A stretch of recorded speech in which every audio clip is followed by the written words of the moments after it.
Hey, what's up everybody? It's Mikey from Hypergiant Studio, and today we're going to be playing RWBY GRIMM ECLIPSE. Now, if I go into the single player, you'll see that although I've only done the first level, RWBY itself is level 6. And the reason for that is I died quite a bit. And in recording it, I managed to run a couple of times without the audio, which wasn't the smartest thing ever. If I go into the settings, you can see the controls. I want to use the DualShock 4, but you can see the layouts there for the Xbox One controller and for the keyboard. I don't really understand how you'd use the keyboard because the heavy looks difficult. So here's a couple of different attack types. You've got shooting, regular hit, heavy hit, and then super heavy hit. So yeah, it's kind of Dynasty Warriors style, except with a big ass scythe that is also a gun. Wow, look at all these Grimm! Let's get them! And the types of enemies themselves so far in the first level, there's some variants, there's a couple of different versions, but you can see here that it's all kind of, it's what you'd expect from a hack and slash, except for these buggers that jump underground. And that's the counter. So the counter itself, it frustrates and stuns them, and to be honest, it can be quite frustrating to try and pull off yourself. The window for it's quite short, but apparently it used to be shorter. I don't know, I didn't play it before this version.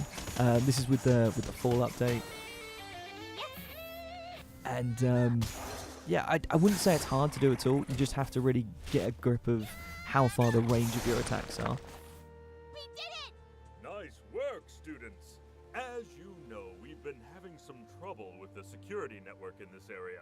We need boots on the ground to investigate. That means you, team. Onward! One thing I found is every time I've started a level, like a minute in, it freezes. And I don't know if it's because I'm asking us to do too many things or what it was. At one point it froze just because I did the heavy attack. At one point, like there, I managed to find an artifact and it froze again. I'm not sure. It's struggling with something. And I'm actually running it at quite a low resolution. I'm running it all the way down on 720 without the ultra put on or anything like that. So I don't even think I've got the SSAO for the shadows on. So I'm not pushing it, but it still looks absolutely stunning.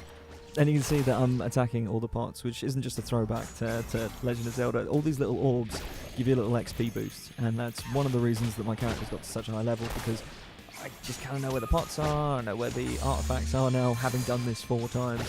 So it helps spec you up pretty quickly. Although apparently, if you're playing with other players, the XP boosts you get are insane, and playing on your own just isn't really what the game's designed to do. So once we've done this run through, I think what will probably happen is we'll try and do a live stream using the multiplayer and just get a few more people involved, and maybe see if we can see Team Juniper.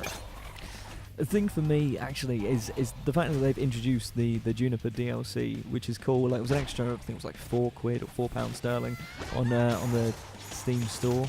It's cool because it says to me that more characters are going to be introduced. Because I'd really like to see the likes of Crow. I mean, it would be cool if you could have all the teachers from Beacon, or even like members of Crow's team. So you could have like Raven. I'm not sure if they'd do that, if that would conflict too much with the main story arcs. But it'd be nice just to have new skins and new weapons as well, because they could always include things like the weapons from the food fight and stuff like that, and the new costumes from Volume 4. So they got loads of options and loads of ways to keep it fresh, which they seem to be doing. There seems to be constant updates. And a lot of other people who've played this have been like, Good job, team! okay, that definitely wasn't intentional, but they've been very impressed with the changes that have been made and the way that new gameplay's been introduced. Wow. I wonder if Dr. Oobleck knows about this place. Ah, yes, the Emerald Forest is filled with the ruins of ancient kingdoms. Keep an eye out for artifacts. Dr. Oobleck is always looking to expand Beacon's collection.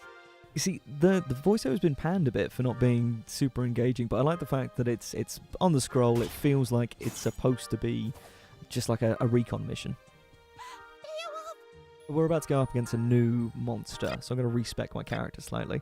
I'm just going to put on just a couple of the next level ones, and you can see under ranged, I've got this electric blast. By selecting it, it removes another option, but you can respec at any time. And what the electric blast will do is it will stun whatever I shoot at, and it also chains it to nearby enemies. So I'm just going to jump in and start off with the electric blast now.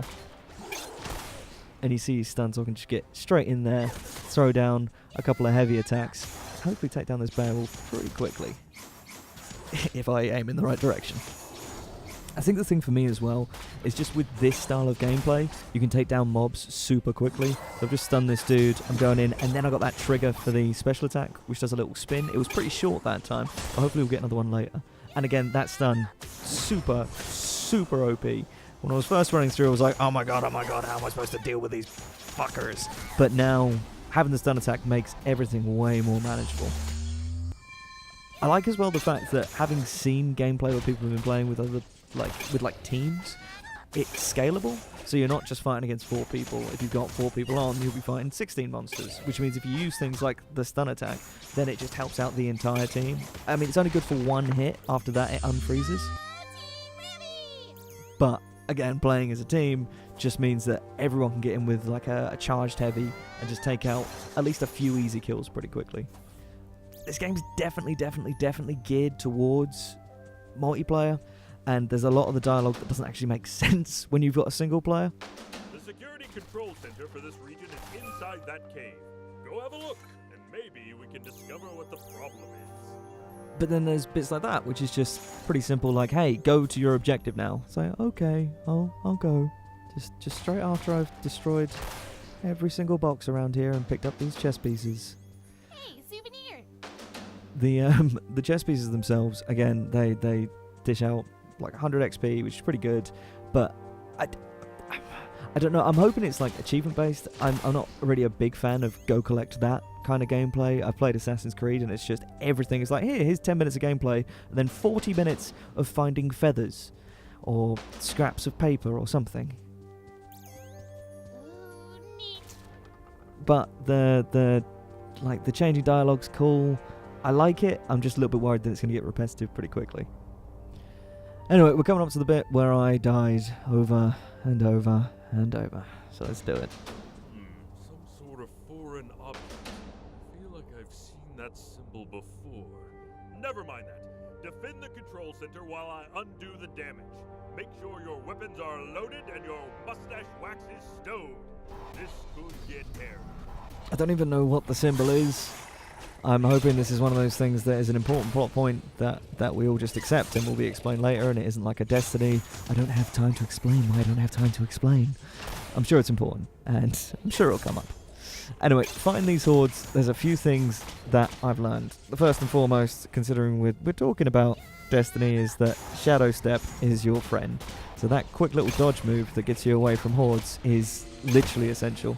You have to think Gears of War, because you have like a charged health bar. Your aura, which is in the bottom right, will deplete and recharge pretty quickly. Whereas I was just kind of going for it before and then wondering why I was dying.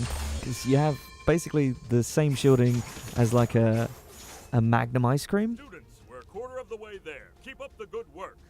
But you have the regenerative health abilities of Wolverine. It's not difficult once you get used to it, but it's just something you need to take into consideration. Because like I say, I died a lot. Like a lot.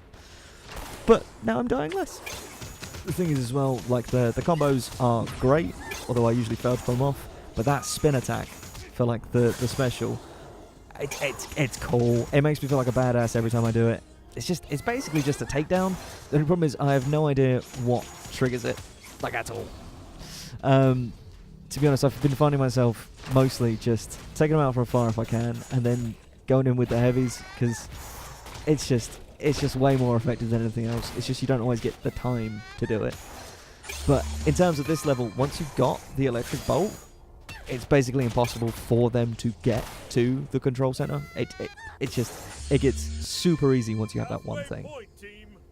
I also love the fact that Professor Port knows exactly how many GRIMM are here. Like, oh yeah, let's go check out this thing that may or may not be a problem. It's really weird, right? Totally surprised. Now, what you don't want to do is what I've just done and let yourself get swarmed, because you can see my aura is depleted. And now, if I get, like, tapped or if they breathe too heavy near me, I'm dead. But again, just stun, freeze up the space.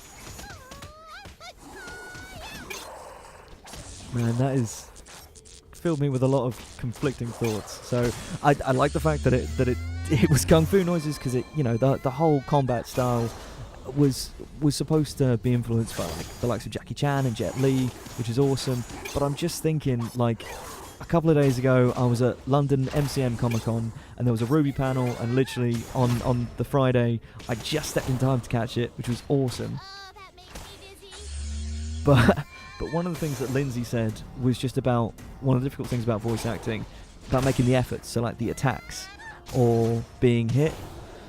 Oh, that makes me dizzy. Apparently, every time you get hit, it's basically you just simulate it just by making the poop sound. And every time that you hit something, it's rough sex. So now I'm not sure how I feel about any of this VO, because I'm dipping in and out of oh god, Lindsay, and yeah, this is really good, and oh god, Lindsay. Anyway, that's your fun fact for the day. And this is the boss. So again, stun, heavy, super heavy. The combat doesn't really change, but to be honest, he's just bigger and scarier. And the first time I fought him, I was like, oh my god, what is this? But now that I kind of get the controls, it's definitely a lot more manageable. Devastation. Hold on just a little longer. We're almost finished. I genuinely didn't think she said devastation first time. I thought she was like station, which, I mean, I love Bill and Ted, so that's all I can hear, and I'm so sorry. And again, I've done this 4 times, so 4 times I was like, I need to get a life. Anyway, other fun fact besides ruining all of the voice acting for this game, and probably the show, is the fact that the game itself started as like a little indie project by like a fan of the series, a guy called Jordan Scott, I think. And then it was basically found by the guys at Rooster Teeth, and they were like, yo, this is a good idea. So they brought him on board to sort of be a part of the development of the game, and it's sort of come into the whole Rooster Teeth gaming department, and it's just cool. They even, when they originally dropped it, they had all the original character models from the show, because all the characters, I don't think they were originally done in Maya, but they were definitely done in a sort of character creator style thing. When I first saw them, I thought sort of MMD, the Miku dance kind of deal, but I love the animation style and the cell shade. It's the kind of thing, normally I'm not a big fan of cell shaded 3D. That was awesome. I think it was just Wind Waker that killed that for me completely. But yeah, I love it in the show, and I love the fact that the new character models they brought in, because the original ones were just lagging out and freezing. The new ones look absolutely great. It's cool. Anyway, this is the big boss. So last time it was boss, now it's big boss. Not to be confused with Big Boss. And this is one of those times where it's just like running is essential. You need to make sure that you're timing your attacks, you're not getting in too close, because his little Frenzy Fury attack is gnarly, and it will absolutely destroy your aura. So yeah, just distance is good, Shadow Step is great, and then just remember the fact that your heavies are powerful, but your scythe is also a gun. So if you get in those range hits, especially if you can get in the stun, he's Bravo, done. Team, bravo! The security network in this region is shipshape once again. I'll get some of our staff to see if they can find anything about that mysterious symbol. Excellent work. Oh, yeah. So that's it. That's the first level of RWBY GRIMM ECLIPSE. Thank you very much for watching, and I hope I haven't ruined the show for you too much. Like I said, we'll do another one. Maybe we might do level 2 as a different character, and then we'll get on to some multiplayer. I'm going to try out OBS, which should be pretty cool. But thank you for watching.